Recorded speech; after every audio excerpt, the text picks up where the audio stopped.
একটা ভেঙে দেখাচ্ছি কত সুন্দর হয়েছে গজাটা। সুন্দর গজাটা হয়েছে দেখুন বন্ধুরা, কত সুন্দর পুরো দোকানের মতন লেয়ারটা ছেড়ে গেছে, খুবই সুন্দর হয়েছে। রস ঢুকে গেছে কত সুন্দর দেখুন ভিতর অবধি, খুবই সুন্দর পারফেক্ট দোকানের মতনই গজাটা হয়েছে। সব রস টেনে নিয়েছে কত সুন্দর। এবার উঠিয়ে নেব, রস টেনে নিয়েছে, এবার উঠিয়ে নেব।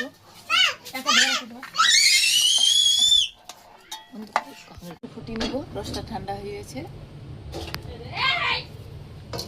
দিয়ে দেবো। রসুন দিয়ে দিলাম, লাল করে ভেজে নিয়েছি। এবার উঠিয়ে নেবো। প্রত্যেকটাই লাল লাল হয়ে গেছে, খুব সুন্দর, কত সুন্দর লেয়ারগুলো ছেড়ে গেছে দেখুন বন্ধুরা। গজার সুন্দর এখন এই লেয়ারগুলো ছেড়ে দিয়েছে দেখুন বন্ধুরা। গজার একটা একটা লেয়ার খুব সুন্দরভাবে ছেড়ে দিয়েছে।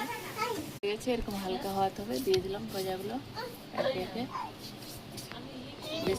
গজা ভাজার জন্য বসিয়ে দিলাম এখানে গজার জন্য। এবার নামিয়ে দেবো এইখানে, এখানে রসের জন্য। এবার পানি দিয়ে দেবো, কড়াইটা বসিয়ে দিলাম, গজার জন্য রস বানাবো।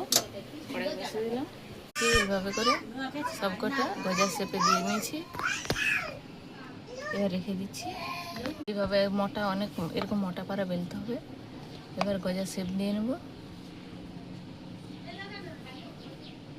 এইভাবে করে কেটে নিচ্ছি, এভাবে কেটে নিচ্ছি।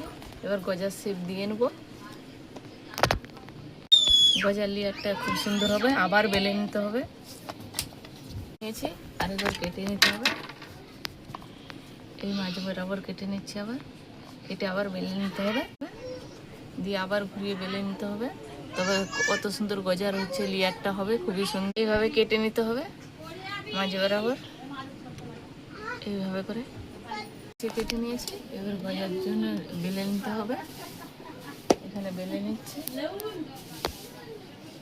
মোটা মোটা করে বেলতে হবে।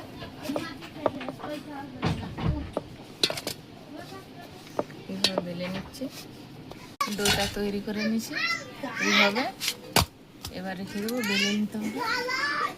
পানি দিয়ে ডোটা তৈরি করে নিচ্ছি, একবারে পানি দেওয়া যাবে না, তাহলে নরম হয়ে যাবে।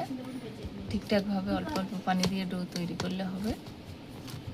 খুব সুন্দর করে ময়নটা মাখা হয়ে গেছে, খুবই সুন্দর হবে। এইভাবে মাখাতে হবে, তাহলে গজাটা পারফেক্ট হবে দোকানের মতন পুরোই।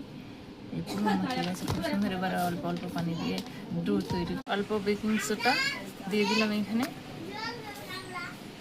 মেখে নিয়েছি খুব সুন্দর করে। আরেকবার বেকিং সোডাটা মেখে নিচ্ছি, লবণ দিয়ে দিলাম। এখানে অল্প ঘি দিয়ে দিচ্ছি, ডালডা ঘি দিয়ে দিলাম। একটু বেশি করেই লাগবে, তবে হচ্ছে গজাটা খুব সুন্দর হবে, পুরো দোকানের মতন পারফেক্ট গজা হবে। এবার আসসালামু আলাইকুম, একটা রেসিপি নিয়ে চলে এসেছি। এখানে গজা বানিয়ে দেখাবো পুরো দোকানের মতন, দেখতে থাকুন আপনারা সাথে থেকে। এখানে ময়দা নিয়ে নিচ্ছি গজার জন্য,